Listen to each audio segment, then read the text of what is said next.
Puji nama Tuhan, Shalom. Sebelum kita mulai ibadah kategori ministry kita bisa berdoa. Segala pujian dan syukur dan hormat dan kemuliaan kami naikkan padamu Tuhan. Pada siang hari ini kami akan mulai ibadah kategori ministry kami, Tuhan Yesus memberkati ibadah kami dari awal, pertengahan hingga akhirnya. Kami serahkan ke dalam tangan penyertaan-Mu Tuhan. Hanya di dalam nama Tuhan Yesus, haleluya, amin. Sebab Tuhan yang mampu, sebab Tuhan yang menghadapi setiap berita.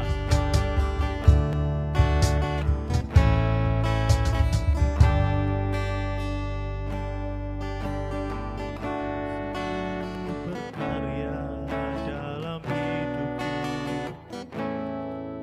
ajakku jalan denganmu dalam Yesus. Kau menetapkan rencana yang termulia, penuh kemuliaan dan penuh pengharapan.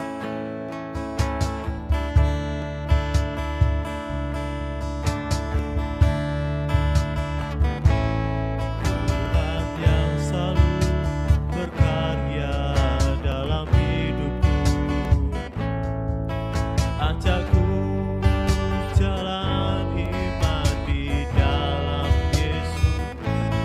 Kau menetapkan rencana yang termulia, penuh kemuliaan dan penuh pengharapan. Sebab Tuhan mampu, maka semuanya mungkin. Sebab Tuhan berkehendak, maka semuanya jadi. Kemenangan pasti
semuanya mungkin suatu handal,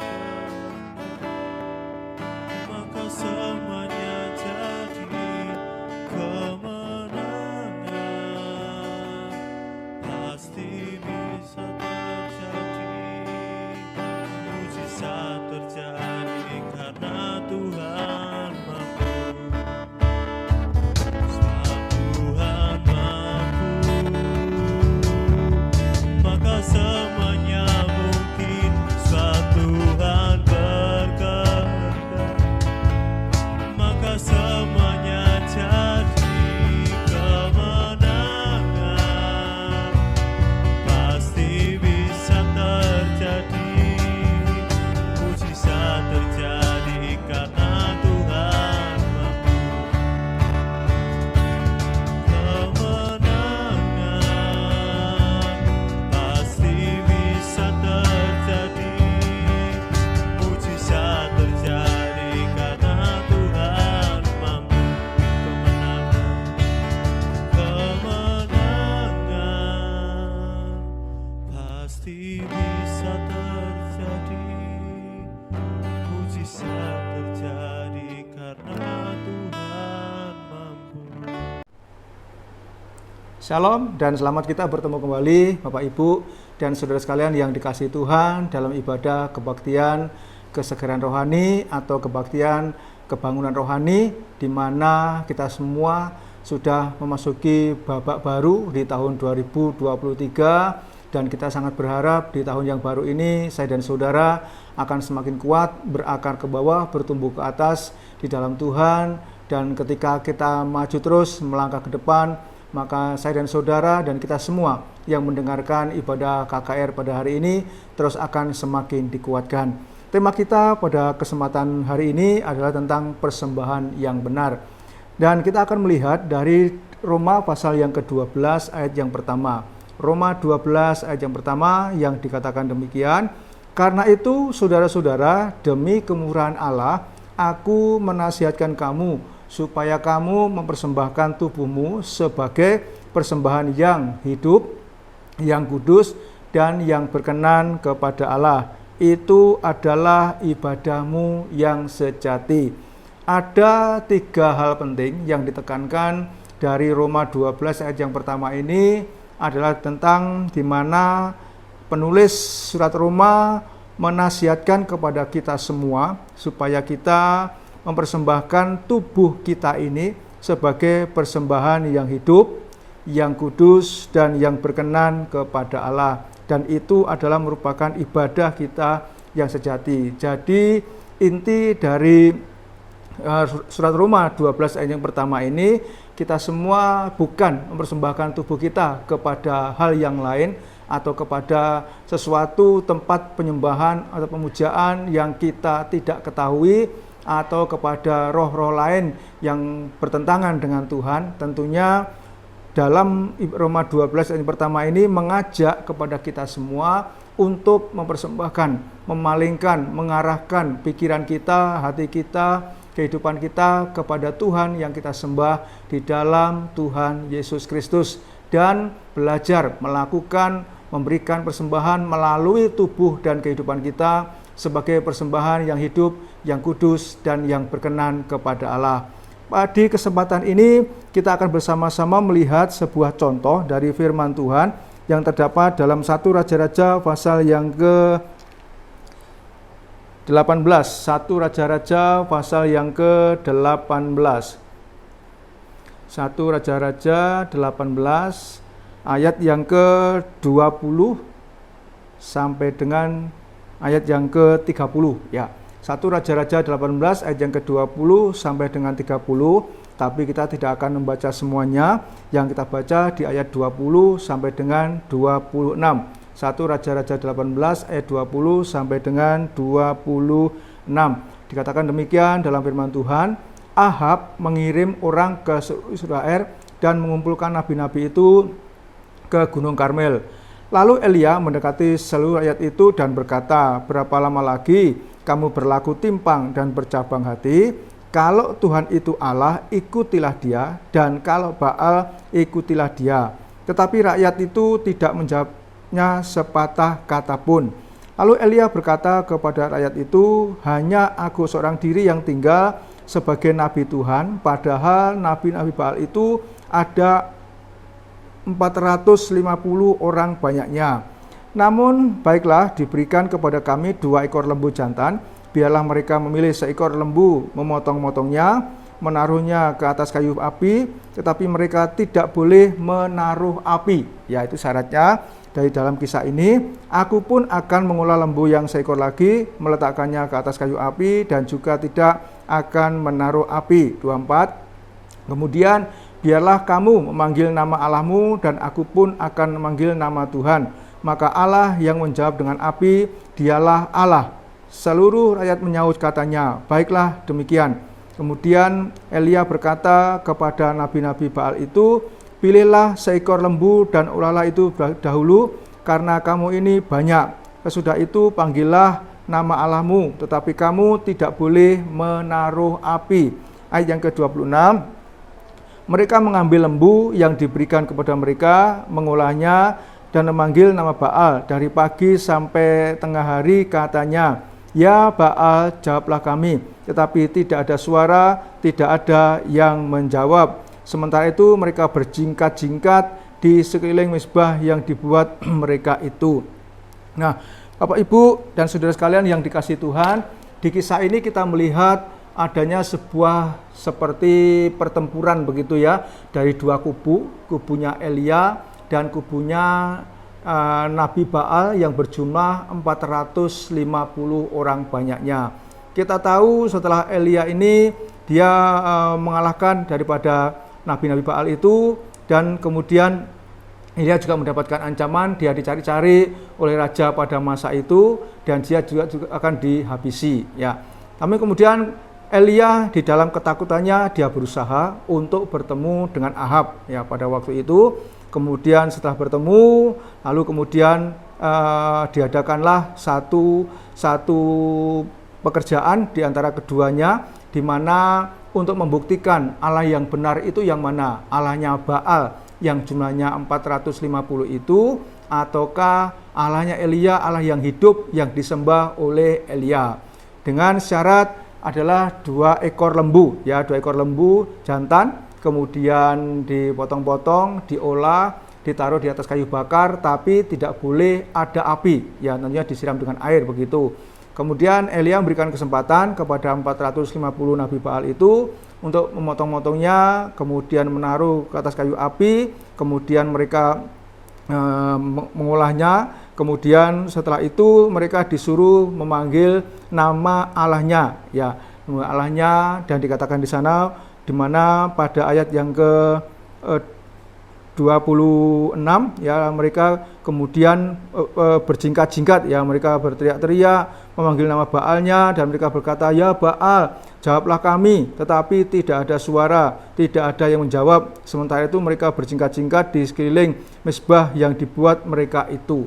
Saudara, suatu semacam perlombaan begitu ya, atau suatu ujian bagi keduanya untuk membuktikan Allah yang benar itu yang mana, Allahnya Nabi Baal ataukah Allahnya Elia yang disembah oleh Elia dan tidak disembah oleh 450 Nabi Baal.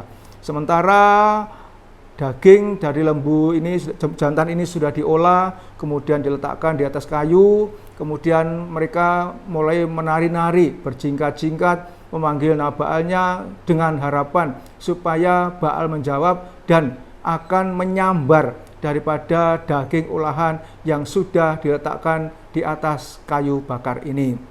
Namun demikian, kalau kita baca seterusnya, di sana mereka juga diejek oleh Elia, mungkin Baalmu lagi tidur atau sedang pergi, ada urusan, kemudian belum terjaga dan lain sebagainya. Kemudian 28, maka mereka manggil lebih keras lagi serta menoreh-noreh dirinya dengan pedang dan tombak seperti kebiasaan mereka, sehingga darah berusan dari tubuh mereka. Nah, Bapak Ibu dan saudara sekalian yang dikasihi Tuhan, di kesempatan daripada hari ini di ibadah KKR kita, di mana para nabi Baal yang jumlahnya 450 orang mereka semua berteriak-teriak memanggil Baalnya supaya semua bisa segera selesai ya. Nah, lembu jantan yang sudah diolah bisa disambar, dan ternyata sampai siang itu tidak disambar oleh jawaban daripada Baalnya para nabi Baal ini. Kemudian ayat yang ke-29, sesudah lewat tengah hari mereka kerasukan sampai waktu mempersembahkan korban petang, tetapi tidak ada suara, tidak ada yang menjawab, tidak ada tanda perhatian. Jadi bisa dikatakan dengan kata lain bahwa Baal yang disembah oleh para nabi Baal itu adalah Baal yang mati, sepertinya hidup tetapi tidak bisa menolong kepada mereka semuanya. Nah, tentunya kita tidak mau melakukan seperti itu. Kita datang kepada Allah yang hidup, yang bisa menjawab setiap doa, permasalahan, dan pergumulan dalam kehidupan kita, apapun yang sedang terjadi dan kita hadapi dalam kehidupan ini. Kemudian di ayat yang ke-30 ya, ayat yang ke-30 dan seterusnya, kita melihat di sana kata Elia di ayat yang ke-30, kata Elia kepada seluruh rakyat itu, datanglah dekat kepadaku. Maka mendekatlah seluruh rakyat itu kepadanya, lalu ia memperbaiki mezbah Tuhan yang telah diruntuhkan itu. Kemudian Elia mengambil 12 batu menurut jumlah suku keturunan Yakub atau Israel. Kepada Yakub ini telah didatang firman Tuhan, engkau akan bernama Israel. Ya, itu kita tahu di mana nama Yakub kemudian diganti atau dirubah menjadi Israel. Kemudian 32, ia mendirikan batu-batu itu menjadi mezbah demi nama Tuhan dan membuat suatu parit sekeliling mezbah itu yang dapat memuat 2 sukat benih. Ya. Kemudian 33, ia menyusun kayu itu, memotong lembu dan menaruh potongan-potongnya di atas kayu api itu.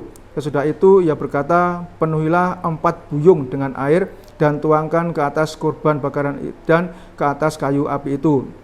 Kemudian katanya, buatlah begitu untuk kedua kalinya, dan mereka berbuat begitu untuk kedua kalinya. Kemudian katanya, buatlah begitu untuk ketiga kalinya, dan mereka berbuat begitu untuk ketiga kalinya.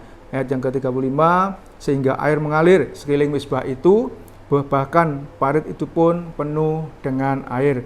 36, kemudian pada waktu mempersembahkan korban petang, tampil Nabi Elia dan berkata, ya Tuhan, ya Allah Abraham, Ishak dan Israel, pada hari ini biarlah diketahui orang bahwa engkaulah Allah di tengah-tengah Israel, dan bahwa aku ini hambamu, dan bahwa atas firman-Mu lah aku melakukan segala perkara ini. Nah, Bapak Ibu dan saudara sekalian yang dikasihi Tuhan, tadi yang pertama, para nabi Baal mereka telah gagal dengan persembahan yang sama, dengan korban yang sama, lembu jantan yang sudah diolah, ditaruh di atas kayu api, dan tapi tidak boleh ada api di atasnya, jadi dengan cara disambar begitu ya, dengan api yang mungkin datangnya dari Baal tadi. Tetapi ternyata sampai siang itu tidak terjadi, berarti Baal atau Allah yang lain atau Tuhan yang lain yang tidak diketahui oleh mereka, atau Allah yang mati yang kemudian tidak melakukan sesuatu apapun kepada 450 Nabi Baal pada waktu itu. Di ayat yang ke-30 tadi dan seterusnya, tiba giliran bagi Elia. Ya, Elia juga mempersembahkan korban dengan lembu jantan yang sama, kemudian disembelih, kemudian dagingnya itu ditaruhlah di atas kayu api tadi, tapi juga tidak dengan api, tetapi Elia melakukan sesuatu yang lazim, yang tidak umum, yaitu disiram dengan air ya, sampai kurang lebih sekitar 3 kali, dan kemudian parit-paritnya itu mulai penuh dengan air. Dan tadi pada ayat yang ke-36 ya, lalu Elia tampil dan berkata atau berseru, ya Tuhan Allah Abraham, Ishak dan Israel, pada hari ini biarlah diketahui orang bahwa engkaulah Allah di tengah-tengah Israel, dan bahwa aku ini hambamu, dan bahwa atas firman-Mu lah aku melakukan segala perkara ini.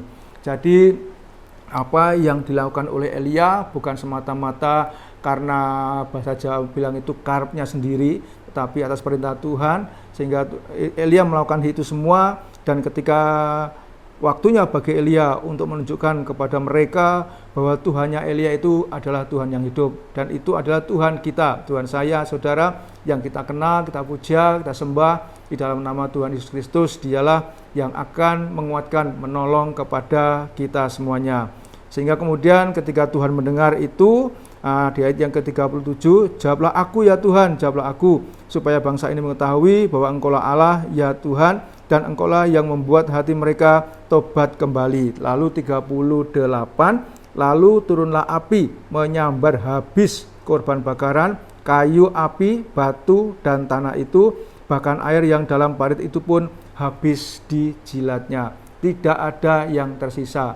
Jadi begitu Tuhan menunjukkan kuasanya kepada Elia di depan mata daripada Nabi Baal tadi yang jumlahnya 450 orang ini, kemudian apa yang dilakukan oleh Tuhan? Menyambar seluruh korban itu sehingga semuanya habis, ya tidak tersisa. Dan itu menunjukkan bahwa Allah yang diserukan oleh Elia, Allah yang disembah oleh Elia, Allah yang dipuja oleh Elia itu adalah Allah yang hidup. Dan kalau kita lihat di ayat yang ke-39, ketika seluruh rakyat melihat kejadian itu, sujudlah mereka serta berkata, Tuhan dialah Allah, Tuhan dialah Allah. Mereka mengakui bahwa Tuhannya Elia itu adalah Tuhan yang hidup. Kita bersyukur bahwa di kesempatan ibadah kita pada KKR ini, kita tahu bahwa Tuhan saya, Tuhan saudara, itu adalah Tuhan yang hidup, yang tidak tinggal diam, yang tidak tertidur, yang Dia setiap saat bisa mendengarkan suara dan permohonan kita semuanya. Sebab itu, mari kita mau terus untuk selalu belajar mempersembahkan persembahan yang benar, melakukan persembahan yang benar. Roma 12 tadi berkata ayat 1, persembahkanlah tubuhmu sebagai persembahan yang hidup dan yang kudus dan yang berkenan, dan itu adalah ibadahmu yang sejati. Nah, Bapak Ibu dan saudara sekalian yang dikasihi Tuhan, kita akan melihat di dalam suratan Efesus pasal yang ke-5 ayat yang ke-30. Suratan Efesus pasal yang ke-5 ayat yang ke-30. Dikatakan demikian dalam firman Tuhan, karena kita adalah anggota tubuhnya, ya. Di mana dalam suratan tadi yang kita baca itu, di mana dikatakan di sana bahwa Paulus dalam segenap hidupnya dia belajar untuk memberikan dan persembahkan tubuhnya sebagai persembahan yang harum, yang hidup, yang kudus dan berkenan kepada Allah. Di dalam pelayanannya dia mengerjakan itu semua dengan segenap kehidupannya. Di suratan Efesus 30 ya pasal 5 yang ke-30 berkata, karena kita adalah anggota tubuhnya. Saya, saudara, itu adalah anggota tubuh Kristus. Meskipun posisi kita ditempatkan di tempat-tempat yang berbeda, namun kita adalah satu kesatuan di dalam tubuh Kristus. Kemudian di dalam suratan Filipi pasal yang ketiga, suratan Filipi pasal yang ketiga, ayat yang ke-20 sampai dengan 21. Filipi pasal 3 yang ke-20 sampai dengan 21. Karena kewargaan kita adalah di dalam surga, dan dari situ juga kita menantikan Tuhan Yesus Kristus sebagai juru selamat. Kemudian 21, yang akan mengubah tubuh kita yang hina ini sehingga serupa dengan tubuhnya yang mulia menurut kuasanya yang dapat menaklukkan segala sesuatu kepada dirinya. Saudara, kita bersyukur bahwa saya dan saudara sudah ditebus oleh Tuhan dengan tubuhnya, dengan darahnya yang tergantung di atas kayu salib, yang darahnya dicurahkan buat mengampuni dosa kita semua, sehingga saya dan saudara sekarang tidak hidup sendiri-sendiri lagi ketika kita menjadi satu dalam tubuh Kristus, ataupun posisi kita yang berbeda-beda, tetapi kita adalah satu di dalam tubuh Kristus, di dalam tubuhnya yang mulia, ya, di mana dikatakan di dalam firman Tuhan, tubuh kita yang kurang mulia ini, ya, yang hanya bersifat sementara ini, Tuhan akan ubahkan tubuh kita ini menjadi sebuah keadaan yang mulia menurut kuasanya yang dapat menaklukkan segala sesuatu kepada dirinya. Saudara, keluargaan saya, saudara adalah di dalam surga, ya, kata firman Tuhan Filipi 3 yang ke-20, di mana dari situ kita menantikan daripada Tuhan Yesus Kristus yang adalah juru selamat kita, yang akan mengubahkan kita dari kesendirian kita, dari keberagaman kita ini kemudian disatukan di dalam tubuh Kristus. Kita bersyukur bahwa dalam ibadah KKR malam hari ini atau hari ini kita bersyukur kalau Allahnya Elia adalah Allah yang hidup, yang saya sembah, saudara sembah, dan menjadi Tuhan serta Juru Selamat di dalam kehidupan kita semuanya. Sebab itu pada kesempatan ini mari kita terus belajar untuk mempersembahkan tubuh kita sebagai persembahan yang hidup dan yang berkenan kepada Tuhan. Nah, saudara, mengakhiri daripada ibadah KKR pada hari ini kita baca Ibrani pasal yang ke-10 ayat yang ke-22. Ibrani pasal yang ke-10 ayat yang ke-22. Ibrani 10 ayat yang ke-22 dikatakan demikian dalam firman Tuhan, karena itu marilah kita menghadap Allah dengan hati yang tulus, ikhlas dan keyakinan iman yang kokoh, iman yang teguh, oleh karena hati kita telah dibersihkan dari hati nurani yang jahat dan tubuh kita telah dibasuh dengan air yang murni. Alkitab berkata kepada kita, Bapak Ibu dan saudara sekalian yang dikasihi Tuhan, karena itu marilah kita menghadap Allah dengan hati yang tulus, ikhlas dan keyakinan iman yang teguh. Ya, jadi kita sudah memiliki Tuhan yang hidup dalam hidup kita. Mari kita terus condong kepadanya, mengarahkan pikiran kita, hati kita kepada Tuhan, sehingga saya dan saudara akan terus dibangun, dikuatkan oleh Tuhan. Ketika saatnya kita menantikan bagaimana Tuhan akan mengubahkan tubuh kita ini, dan Tuhan terus memberikan keberaniannya kepada kita, sesuai dengan Ibrani yang kita baca 10 ayat yang ke-22 ini. Karena itu marilah kita menghadap Allah dengan hati yang tulus, ikhlas dan keyakinan iman yang teguh. Milikilah iman yang teguh dalam Tuhan, kekuatan iman yang teguh dalam Tuhan, di mana saya dan saudara akan terus selalu senantiasa ketika kita terus mencondongkan hati kita, mencondongkan pikiran kita, mengarahkan kehidupan kita untuk terus selalu berada di dalam perlindungan dan pimpinan daripada Tuhan. Biar dengan ibadah KKR pada hari ini, saya dan saudara akan terus semakin dikuatkan, diberkati Tuhan kemanapun kita berjalan dalam masa depan kita. Jangan ragu, jangan khawatir. Mari kita belajar untuk mempersembahkan korban dalam kehidupan kita yang benar, yang hidup, yang kudus, dan yang berkenan kepada Tuhan. Salam sukses buat semuanya dan Tuhan memberkati. Shalom.